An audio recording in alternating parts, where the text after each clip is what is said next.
Hello students, आज की class में हम क्लास 10 एनसीईआरटी का एक्सरसाइज 4.2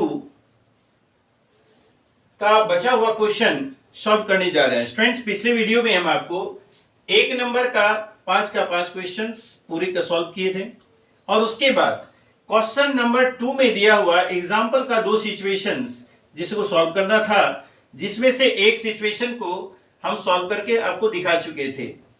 तो आइए पहले हम क्वेश्चन नंबर हम लोग देखते हैं क्वेश्चन नंबर 3 क्या कहता है। तो स्टूडेंट्स, क्वेश्चन नंबर 3 है find two numbers whose sum is 27 and product is 182। तो स्टूडेंट्स, क्वेश्चन नंबर 3 कहता है कि दोनों ही नंबर का सम जो हमारे पास दिया हुआ है 27 और प्रोडक्ट 182 है। तो मान लीजिए let one number be x, one number be, अगर हम एक नंबर को एक्स मान लेते हैं तो अदर नंबर क्या हो जाएगा? अदर नंबर इक्वल टू हो जाएगा स्टूडेंट्स 27 हमारे पास सम दिया हुआ है, इसका अर्थ है कि दूसरा नंबर 27 माइनस एक्स होगा। तो स्टूडेंट्स, इस तरह से हमारा फर्स्ट और सेकंड नंबर दिया हुआ है। अब इसका प्रोडक्ट कह रहा है कि 182 के बराबर है, तो लिखेंगे therefore x into 27 minus x बराबर 182। तो स्टूडेंट्स, इसको सॉल्व करें। x into 27x minus x square equal to 182। तो minus x square plus 27x minus 182 equal to 0। 182 को लेफ्ट साइड लाने के बाद वो माइनस में हो गया। स्टूडेंट्स, अब हम क्या करते हैं, माइनस 1 को कॉमन लेते हैं। X square minus 27x plus 182 equal to 0। तो स्टूडेंट्स, अब हमारे पास आ गया x square minus 27x plus 182 equal to 0 by minus 1। तो x square minus 27x plus 182 equal to 0। तो फिर उसी तरह से हम इसको मिडिल टर्म स्प्लिट करके इसका सॉल्यूशन निकालते हैं। 182 को फैक्टराइज करते हैं पहले स्टूडेंट्स। 2 9 जा 18, 2 1 जा 2। अब 2 से डिविजिबल नहीं है, 3 3 जा 9, 3 से भी नहीं है, तो 7 1 जा 7, 7 3 जा 21। तो स्टूडेंट्स, अब हमारे पास यहाँ 27 माइनस में है और यहाँ 14 और 13 अगर हम मल्टीप्लाई करते हैं तो प्रोडक्ट आ जाता है 182। तो स्टूडेंट्स, इसका जो फैक्टराइजेशन होगा x square minus 13x minus 14x plus 182 equal to 0।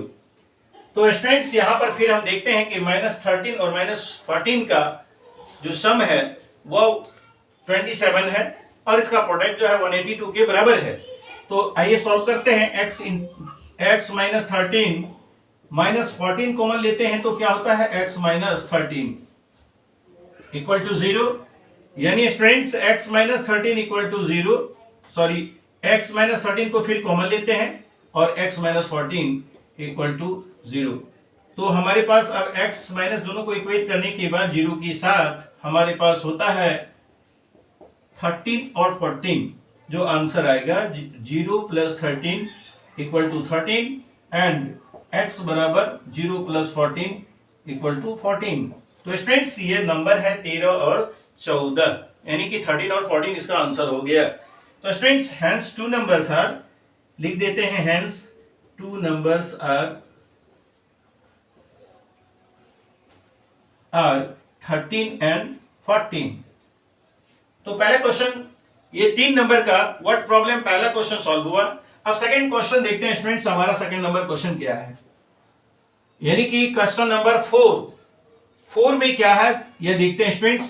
Question number 4 है हमारे पास, find two consecutive positive integers. तो स्टूडेंट, जैसा कि हम जानते हैं कि 2 कंसेक्यूटिव जो पॉजिटिव इंटीजर्स होता है उसके बीच का जो डिफरेंस होता है 1 का होता है।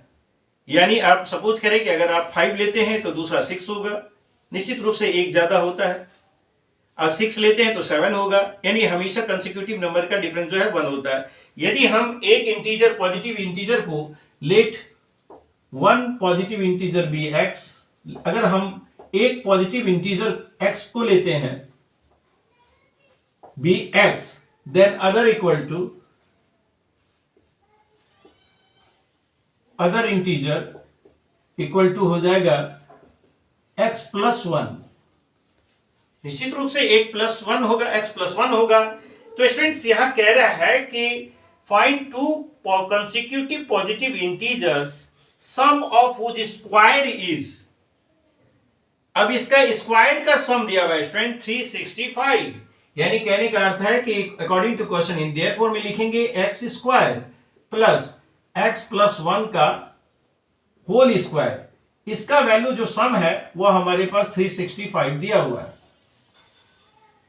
यानी दोनों के स्क्वायर का जो सम है वो हमारे पास 365 है। अब हम लोग सॉल्व करते हैं इसको, एक्स स्क्वायर। तो स्टूडेंट्स क्या करना है कि एक्स प्लस 1 को ए प्लस बी के स्क्वायर के रूप में इसको एक्सपेंड कर देना है। अब आइए इसको ए प्लस बी का होल स्क्वायर जो फॉर्मूला है उसको एक्सपेंड करते हैं, तो होता है A square plus B square plus 2 into A into B equal to 365। तो स्टूडेंट्स एक्स स्क्वायर प्लस 1 प्लस 2x इक्वल टू 365। तो देखते हैं स्टूडेंट्स, इसको हम एक्सपेंड कर दिए ए प्लस बी का होल स्क्वायर, जैसा कि होता है A square plus B square plus 2ab। उसके बाद इसको हम सॉल्व करते हैं कि ये एक्स स्क्वायर हमारे पास होता है 2x square plus 2x plus 1 minus 365। Students इसको लेफ्ट में लाएंगे तो 365 माइनस हो जाएगा और 0 बच गया।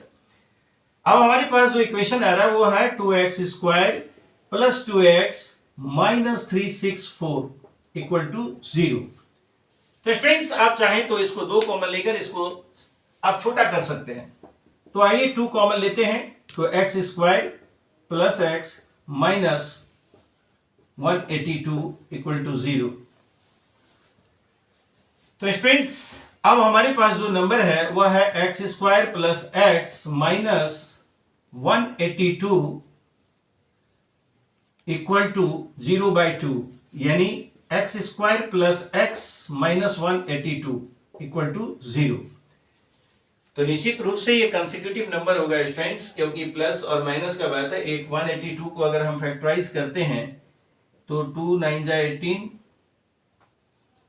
2 1 जा 2, फिर इसको 7 से करते हैं तो 7 1 जा 7, 7 3 जा, यानी कहने का अर्थ है कि 14 और 13 इसका फैक्टर होगा जो कंसेक्यूटिव फैक्टर है। तो एक स्टूडेंट्स इसमें क्या है कि x square plus 14x minus 13x minus 182 equal to 0। तो यहां पर हम देखते हैं कि दोनों ही कंसेक्यूटिव नंबर है, दोनों का डिफरेंस भी 1 है। तो आइए हम लोग पहले इसका कॉमन लेते हैं, लिखते हैं x into x plus 14 minus 13 को कॉमन लेते हैं, x प्लस हो जाता है 14 इक्वल टू 0। तो स्टूडेंट्स निश्चित रूप से ये x प्लस 14 को फिर हम कॉमन लेते हैं तो हमारे पास इधर नेक्स्ट बचता है x माइनस 13 इक्वल टू 0। फिर इक्वेट कीजिए 0 के साथ, x plus 14 equal to 0 and x minus 13 equal to 0। तो स्टूडेंट्स यहां पर हमारे पास x का वैल्यू आ रहा है 0 माइनस 14 यानी माइनस 14 और x बराबर 0 प्लस 13 यानी कि 13। तो स्टूडेंट्स एक हमारा निगेटिव आ रहा है और एक पॉजिटिव आ रहा है। तो किसी भी कोई भी नंबर जहां पे यहां स्पष्ट है कि हमारा पॉजिटिव इंटीजर है तो नेगेटिव इंटीजर को हम निगलेक्ट करते हैं और हमारा x का वैल्यू आता है कि नॉट पॉसिबल हो जाएगा, क्योंकि हमारे पास जो है वो कौन सा चाहिए, पॉजिटिव चाहिए। तो हमारा पॉजिटिव वैल्यू 13 है। तो क्लियर है स्टूडेंट्स कि अगर एक हमारा x का वैल्यू 13 है तो दूसरा x प्लस 1 है 14 होगा, यानी आंसर हमारा आ गया 13 एंड 14। तो स्टूडेंट्स इस तरह से हमारा इस क्वेश्चन का भी सॉल्यूशन हो गया। अब 2 क्वेश्चन है शेष स्टूडेंट्स, आइए देखते हैं इस 2 क्वेश्चन में भी हमारे पास क्या है। तो स्टूडेंट्स सबसे पहले क्वेश्चन नंबर 3 और 4 आप इक्वेशन फॉर्म करें और फैक्टराइजेशन मेथड से मिडिल टर्म स्प्लिट करके आप इस क्वेश्चन का हल निकाल सकते हैं, आसानी से निकाल सकते हैं। जैसा कि हम सारे क्वेश्चन यहां पर बनाए हैं तो स्टूडेंट्स आपने देखा होगा कि सभी क्वेश्चन का जो फैक्टराइजेशन है वो हम मिडिल टर्म स्प्लिट करके ही किए हैं, और इसी तरह आप भी इसको सॉल्व कर सकते हैं। तो इसका नेक्स्ट नंबर है 5। क्वेश्चन नंबर 5 स्टूडेंट्स, इसमें है कि the altitude of A right triangle is 7 cm less than it's base, यानी कि बेस से 7 सेंटीमीटर या कम है। कहने का अर्थ है altitude of A right triangle is 7 cm less than it's base, यानी कि इसका जो बेस है उसका बेस से ये 7 सेंटीमीटर अल्टीट्यूड जो है कम है। If the hypotenuse is 13 find the other two sides. यानी कहने का मतलब है स्टूडेंट्स कि अगर आप एक राइट एंगल ट्रायंगल को लेते हैं, इस तरह से एक राइट एंगल ट्रायंगल अगर फॉर्म करते हैं तो इसका हाइपोटेनस 13 आपका दिया हुआ है। तो बेस एक्चुअल में क्या है स्टूडेंट्स, इसका कह रहा है कि जो अल्टीट्यूड है, altitude of A right triangle is 7 cm less than it's base, यानी कि ये जो है इसका बेस थोड़ा लंबा है, यानी अगर ये x है तो ये x - 7 है। देखिए स्टूडेंट्स, इसको समझिए कि ये राइट एंगल ट्रायंगल है और राइट एंगल ट्रायंगल का ये 90 डिग्री होता है। तो निश्चित रूप से अगर इसका जो अल्टीट्यूड है ये है और बेस ये है, इसका मतलब है कि अगर आप इसका बेस 7 cm और ये इसका हाइपोटेनस दिया हुआ है, तो पाइथागोरस थ्योरम में स्टूडेंट्स आप पढ़े होंगे कि हाइपोटेनस स्क्वायर बराबर perpendicular square plus base square होता है, यानी हाइट को ही आप परपेंडिकुलर भी कह सकते हैं। तो यहां पर हम क्या करते हैं, पहले मानते हैं कि let the base be base of right triangle be x, then altitude equal to, then altitude मतलब हाइट होता है स्टूडेंट्स, अल्टीट्यूड बराबर ये यानी कि परपेंडिकुलर है, इक्वल टू होगा x - 7, क्योंकि 7 सेंटीमीटर लेस है। और हमारे पास हाइपोटेनस है स्टूडेंट्स, कि हमारे पास जो है हाइपोटेनस भी दिया हुआ है बराबर 13 cm है, यानी इसका वैल्यू भी हमारे पास है।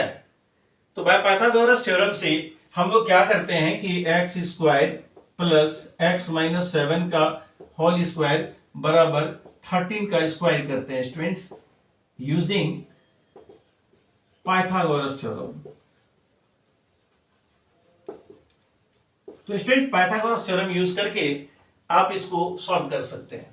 तो क्या हो गया, x square plus 7 square minus 2 into x into 7 equal to 169। तो स्टूडेंट्स अब हम करते हैं x square plus 49 minus 14x equal to 169। अब हम यहां पर देखते हैं x स्क्वायर 2x स्क्वायर हो जाता है, माइनस 14x है, और प्लस 49 माइनस 169 इक्वल टू 0। तो students 2x square minus 14x, और यहां पर जब हम इसका डिफरेंस निकालते हैं तो हमारे पास होता है 9, माइनस में आएगा आंसर 9 and 0 2 1, यानी 120 इक्वल टू 0। तो स्टूडेंट्स इसमें भी क्या करते हैं कि सब में 2 कॉमन आ रहा है, तो और थोड़ा सिंप्लीफाई कर लेते हैं इसको, x square minus 7x minus 60 equal to 0। तो x square minus 7x minus 60 equal to 0/2, यानी x square minus 7x minus 60 equal to 0। Students अब हम क्या करते हैं, फिर 60 को फैक्टराइज कर देते हैं। तो क्या होता है, अगर आप यहां पर आपका मिडिल टर्म में 7 आना चाहिए स्टूडेंट्स, तो किसका डिफरेंस होगा, यानी 60 जो है 12 और 5 जा 60 होता है स्टूडेंट्स, और जैसा कि हम जानते हैं कि दोनों का जो डिफरेंस है वो 7 आता है। तो अब यहां पर हम लिखते हैं x square minus 12x plus 5x। तो students minus 7 plus 5 equal to minus 7, और दोनों का प्रोडक्ट जो है वो 60 के बराबर हो रहा है, इक्वल टू 0। तो x into x minus 12 plus 5x minus 12 equal to 0, यानी x माइनस 12 कॉमन आया तो x प्लस 5 इक्वल टू 0। फिर इक्वेट कीजिए, x माइनस 12 बराबर 0 एंड x प्लस 5 बराबर 0, यानी x का वैल्यू हो गया स्टूडेंट्स आपका 0 प्लस 12 यानी 12, एंड x बराबर 0 माइनस 5 यानी माइनस 5। तो स्टूडेंट्स जैसा कि हम देखे हैं कि यहां पर जो माइनस है ये -5 तो पॉसिबल नहीं है, और ऐसे भी 7 लेस देन है, तो निश्चित रूप से ये माइनस जो है वो कभी भी उससे छोटा होगा नहीं, यानी कि वो नहीं निकाल पाएंगे, इसलिए -5 जो है पॉसिबल नहीं है।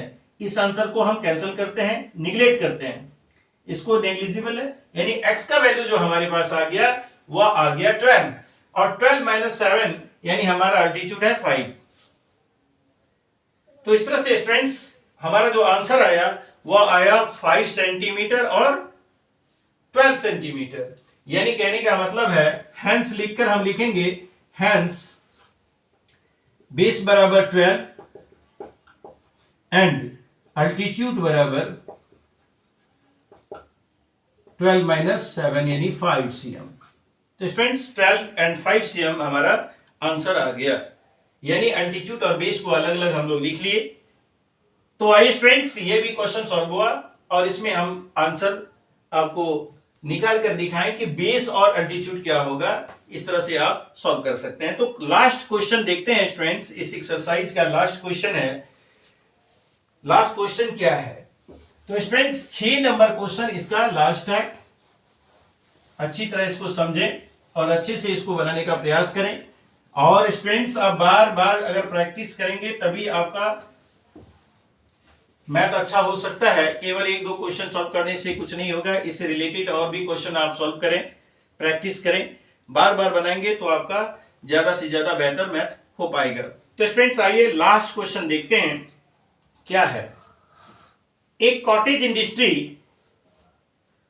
Produce a number of pottery articles in a day.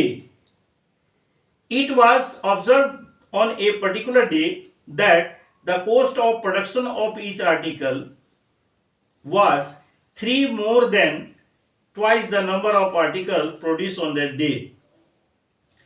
If the total cost of production of the day was 90, to find the number of articles produced and cost of each article. तो student same question इसी तरह का आप question number 2 में solve करके देखे थे हम लोग, जिसमें थोड़ा प्रॉब्लम भी हुआ था कि नंबर ऑफ आर्टिकल्स लिखने में थी, नंबर ऑफ जो प्रोडक्शन कॉस्ट था उसको। तो सेम उसी तरह का यह क्वेश्चन आपका 6 नंबर है। तो स्टूडेंट सबसे पहले हम लोग यहां मानते हैं कि इसमें देखते हैं कि क्या है कि एक कॉटेज इंडस्ट्री जो है वह कुछ नंबर ऑफ पोट्री आइटम्स यानी कि मिट्टी के बर्तन बनाता है, और वह देखता है कि ऑब्जर्व करता है एक पर्टिकुलर डे में कि जो कॉस्ट ऑफ प्रोडक्शन है उसका इस आर्टिकल का वह 3 more than twice the number of articles produced, यानी जितना आर्टिकल वो प्रोड्यूस किया है उसके 2 गुने से 3 रुपया ज्यादा उसका प्रोडक्शन कॉस्ट पड़ जाता है। यानी कहने का मतलब है कि 3 more than twice the number of article produced on the day उसका प्रोडक्शन कॉस्ट हो जाता है स्टूडेंट्स, और वो प्रोडक्शन कॉस्ट हमारे पास है, यानी कि टोटल कॉस्ट ऑफ प्रोडक्शन भी हमारे पास है। तो आइए पहले मानते हैं कि नंबर ऑफ आर्टिकल्स कितना प्रोड्यूस हुआ है। तो लिखते हैं let the number of article produce on that day be x. तो स्टूडेंट्स नंबर ऑफ जो है वो कॉस्ट जो है प्रोड्यूस हुआ एक्स है उसका, मान लीजिए कि नंबर ऑफ प्रोडक्शन इसका एक्स है। अब इसका प्रोडक्शन कॉस्ट देखते हैं। Production cost of each article equal to, तो स्टूडेंट्स क्या करा 3 more than twice the number of article produced on that day, यानी 2x + 3। और टोटल कॉस्ट को, टोटल प्रोडक्शन कॉस्ट भी हमारे पास है स्टूडेंट, टोटल प्रोडक्शन कॉस्ट है, टोटल कॉस्ट ऑफ प्रोडक्शन भी हमारे पास दिया हुआ है, और वह है ₹90। तो स्टूडेंट्स नंबर ऑफ प्रोडक्शन दिया, आप देखते हैं, इसलिए यानी देयरफॉर x × 2x + 3 = ₹90। तो स्टूडेंट्स अब हमारे पास क्या है देखते हैं कि x × 2x यानी 2x² + 3x = 90। तो 2x square plus 3x minus 90 equal to 0। तो स्टूडेंट्स यहां पर हम क्या करते हैं, फिर वही फैक्टराइज करते हैं। तो 180 का मतलब है कि यहां पर 12 और 15 हो जाएगा स्टूडेंट्स। 15 और 12 का प्रोडक्ट जो प्रोडक्ट होता है वो 180 होता है, और दोनों का डिफरेंस जो है हमारे पास 2x square plus 15x minus 12x, तो दोनों का डिफरेंस वह हमारा क्या आता है 3 आता है, और इसका प्रोडक्ट जो है वह माइनस। तो स्टूडेंट्स इस तरह से अब हम क्या करते हैं, इसमें x कॉमन लेते हैं, तो 2x प्लस 15 हो जाता है, और यहां पर 12 कॉमन लेते हैं स्टूडेंट्स, तो ये x प्लस 15 हो जाता है।